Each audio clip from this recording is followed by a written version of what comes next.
Bonsoir. Ici c'est Assad Président Weton, professeur directeur technique pour le site technique de Natikemo. Aujourd'hui, je suggérerais de vous présenter le moteur synchrone en faisant un peu son bilan énergétique. Comme vous le voyez, c'est un moteur qui est devant moi. C'est un moteur qui est utilisé pratiquement dans l'industrie. 90% de ces moteurs sont utilisés dans l'industrie. Ces moteurs sont plus faciles à utiliser, faciles à la maintenance, robustes dans leur fonctionnement et moins chers dans l'achat. C'est un moteur, comme toutes les machines tournantes, qui présente trois parties: la partie électrique, la partie mécanique et la partie magnétique. Nous n'allons pas trop rentrer dans les détails du point de vue technologique. Nous allons tout juste parler de quelques parties de ce moteur.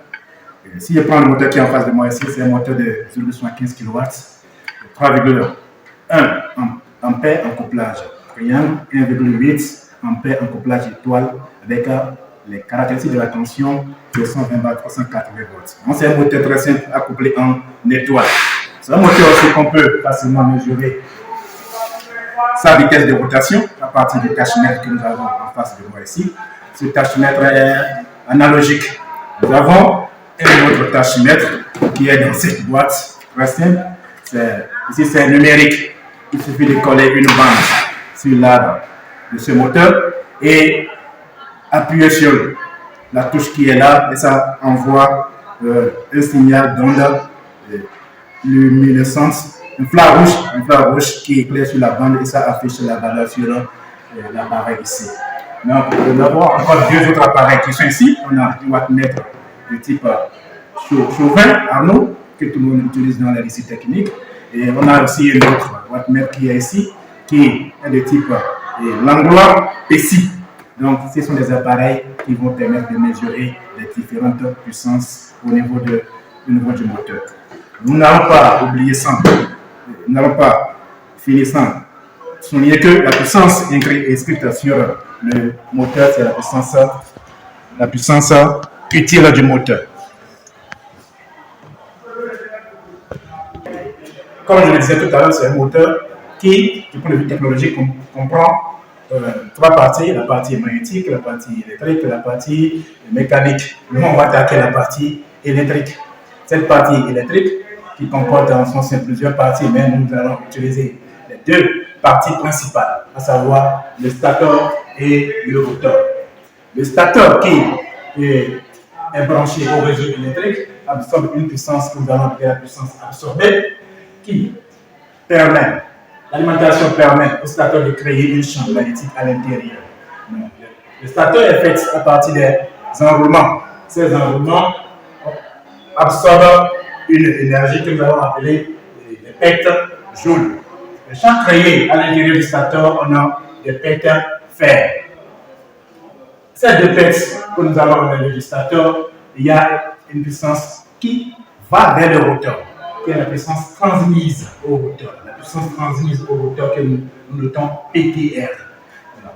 À l'intérieur du rotor, le rotor aussi, il y a plusieurs types de rotors. On a les moteurs à rotor bobiné et les moteurs à rotor à cache. Nous n'allons pas rentrer dans la technologie de ces moteurs. On va parler de ça plus tard. Donc, le rotor aussi, à l'intérieur, il y a ces enroulements qui sont traversés par des courants induits rotoriques. Ces courants créent des pulses joules au niveau de ces enroulements rotoriques. Le champ créé par le rotor, il y a aussi des pets fer rotoriques. Nous allons souligner que ces pets rotoriques, ces pets fer rotoriques sont obligés à cause de la fréquence rotorique qui dépend du glissement et de la fréquence de l'alimentation. Quittant le rotor, si nous arrivons sur ces pets, il y a une puissance qui reste, que nous allons nommer la puissance mécanique. PL. Cette puissance permet au moteur de faire des actions mécaniques. Mais néanmoins, il y a une partie qui reste encore au niveau de l'arbre rotorique, principalement au niveau de l'arbre. Si nous prenons le moteur, il y a des parties, il y a la ventilation, il y a d'autres éléments mécaniques qui donnent naissance à des pets que nous allons appeler les pets mécaniques. Ces pets soustraient de la puissance mécanique mais donne la puissance utile. C'est cette puissance utile qui est inscrite sur la plaque signalétique du moteur, de tous les moteurs qui sont utilisés dans l'industrie. Comme nous l'avons déjà décrit, l'arbre de puissance du moteur asynchrone triphasé, nous allons montrer quelques expressions de cette puissance. Nous avons la puissance absorbée, qui est dans notre PA égale à UI racine de 3 cosinus phi, qui est exprimée en watts. La puissance transmise selon l'arbre, nous avons PTR égale à PA moins PGS moins P de fer statorique, qui s'exprime aussi en watts aussi.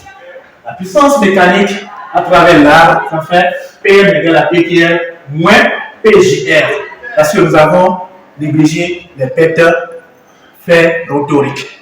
Et enfin, la puissance utile, qui est PU égale à PM moins la puissance mécanique moins les pépères mécaniques. Donc, le rendement du moteur en fonctionnement, on doit pouvoir calculer son rendement. Donc, le rendement d'un moteur, on peut le faire de deux manières. La première méthode, ça fait PU sur PA. Si j'ai 2 watts-mètres qui me permettent de mesurer la puissance absorbée et la puissance utile, donc je fais directement PU sur PA. Si j'ai 1 watts-mètre qui me donne la puissance absorbée, je vais passer par la méthode des pètes séparées, qui est un PA moins la somme des pètes, toutes les pètes qui sont ici présentes, PJS, pète fer statorique, pète rotorique et les pètes mécaniques sur PA.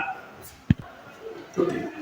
Parlons maintenant des expressions concernant les différentes pètes. Nous avons les pètes statoriques, les pètes statoriques, on a mis 3RI au carré pour le couplage étoile. 3RJ au carré égale encore RI au carré pour un couplage triangle. 3 RI au carré pour les deux types de couplage. Grand R, c'est la résistance mesurée aux bornes d'un enroulement. Petit r, la résistance mesurée aux bornes de deux enroulements. Lorsque nous avons la possibilité de mesurer la résistance aux bornes de deux enroulements. Donc, on ne le désigne pas petit r. Et si on a la possibilité de mesurer la résistance aux bornes d'un enroulement, on ne désigne pas grand R. Les courants, on a le I qui est le courant des lignes. Quand nous sommes en couplage étoile, c'est un courant des lignes qui travaille avec un enroulement. Donc ça fait I. Quand nous sommes en triangle, on parle de J. Comme d'habitude, ça fait J au carré. Donc, concernant les pètes toujours rotoriques, on a PJR égale à J fois PTR. Et enfin, les pètes constantes ou collectives, que nous notons PC égale à pète fer statorique, pète mécanique. Donc, nous voilà enfin de notre étude sur le bilan énergétique d'un moteur asynchrone triphasé. Nous vous remercions.